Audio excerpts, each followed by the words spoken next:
ensuring that that continues unabated for the future and grows into the full fulfilment of the potential for true friendship between the two islands. Cambridge, I know, has its own tremendous litany of distinguished Irish graduates down through the centuries, not least among them, I have to say, my own predecessor as President of Ireland, the much-loved London-born Erskine Childers. Too short he was in the presidency, he died in the presidency, very young man. And I'm very proud to walk the ground he walked, to walk the ground that Parnell walked.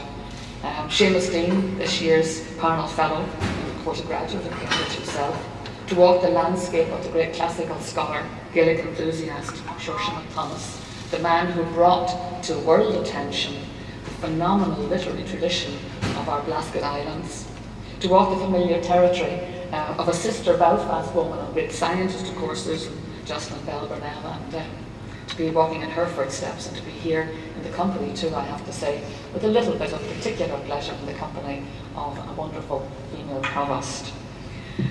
Cambridge shares our memories too, I know, of the late, great Mick Doyle, a Cambridge Blue, of course, in rugby. He coached Ireland to Triple Crown success in 1985. So we have a share of tremendous stored memories. There are many, many, many more one could explore. And in recent years, adding to Mick's great legacy, the growth of Gaelic sports here, their attractiveness to students of all nationalities. Part of that great embrace that I spoke about, that openness to everyone. We thank for that the leadership of Brendan McCann in the boys' football, and the men's football, and the ladies' football. We thank Avian Kelly, the founder of those, and I can see big days ahead in the British Universities League. I'm married to a man whose greatest triumph was in his university Gaelic football days. He managed to win a Sigerson Cup medal, which he gave me. I put it on a chain, and unfortunately the chain broke, the medal fell off, and I lost it. And my husband's reaction was, he was really rather sorry that I hadn't fallen off and got lost. It would have been an awful lot easier for him to live with it rather than lost the medal. And of course, like so many Belfast men, he saved his legs always for football, never for dancing, I regret to say. I hope that same phenomenon doesn't occur here. I hope that legs can be used for more diverse things than simply football. But Amor Fosta, in your plans to introduce hurling, a wonderful game, and a game that remarkably, some time ago when I was on the road between the airport and Messine to open the wonderful new Peace Tower there with Her Majesty the Queen, we had a discussion, believe it or not, about hurling. I know you don't know what was on those cars, sure you don't, or what people talk about. We talked about hurling, and I was astounded by her knowledge of hurling, and in particular of its first cousin, Shinty, the Scottish Shinty, so that's what we talked about. So that was a lovely conversation, and I know that here at this university, please goodness, hurling will have a very noble story to tell. I know it's also not the first society to celebrate Irishness in Cambridge and to put Ireland at the heart of Cambridge. Back in the 1950s, the Hibernian Society played a very similar role.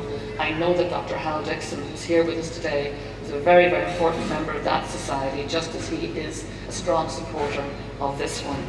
And indeed, I want to thank members of the academic staff who have supported this new society, not least Provost, through making King's College facilities available to the society and for hosting this wonderful reception today.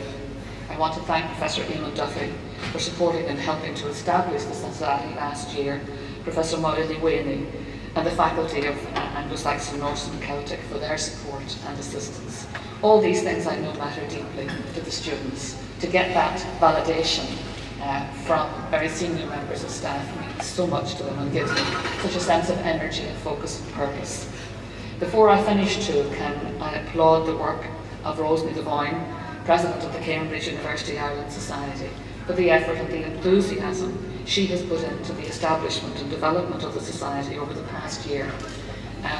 And in particular, the effort put into this week by herself and President-elect Conor McDonagh, a tough week. They've been doing There's been a few exams to be done this week as well, rather important exams too, in some cases, the case of Rose, final exams. So I thank you very much for that. I'm not, of course, surprised by that effort and that energy. I have known Rose since her birth, and indeed my own home is the home of her birth. And I want to thank you, Rose, and thank you also, Conor, and wish you well, Conor, as you take on the mantle now, President-elect of the new society. Can I thank you also for both the joy that you've given me to be part of this day, but also the particular joy of asking me to be honorary patron. I take on that patronage with great enthusiasm and tremendous pride. So may between you, may you bring the face, the voice, the hearts, the hands, the colour, the tone, the values, the virtues of Irish culture to the heart of life here. And in doing that, may you enhance the quality and the texture and the memory of university life, that wonderful special memory that is university life, for all the university community. It's really a joy to declare the Cambridge University Ireland Society officially open. Cógáirteas ó Críocha.